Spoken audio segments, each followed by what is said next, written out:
I get a lot of questions about deal structuring and, what's the best way to structure a deal. And, that's really going to depend on the type of the project, whether it's commercial, residential, if it's a long-term hold, short-term play, a syndication, things like that. So it really depends on the deal.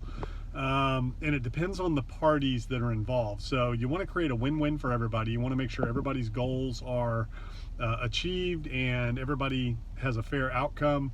If it's a house that you're flipping, like a single family residential house flip, a lot of it too depends on who's putting up the money, who's doing the work, what types of equity everybody's contributing in terms of sweat equity, cash equity, things like that.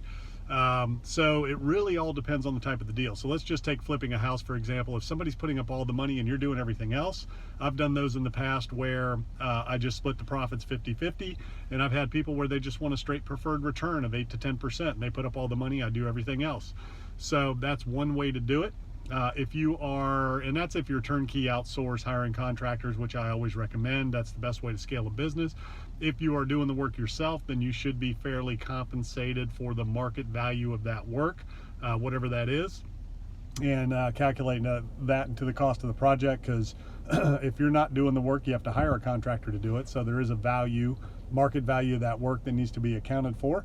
And so that's an easy way to do single family residential. Commercial gets a little bit more complicated depending on what's going on, but the same type of formula could apply to commercial. If somebody's putting up all the money, you're doing everything else, you can split the profits in terms of cash flow and the profit on the back end when you sell, or you could do a straight preferred return, or you could do both.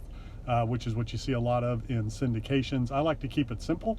I like to do straight preferred returns or straight equity.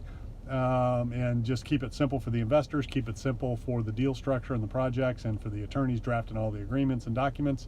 But there's any number of ways to structure a deal and create a win-win, and that's the ultimate goal and outcome, is a win-win for all parties.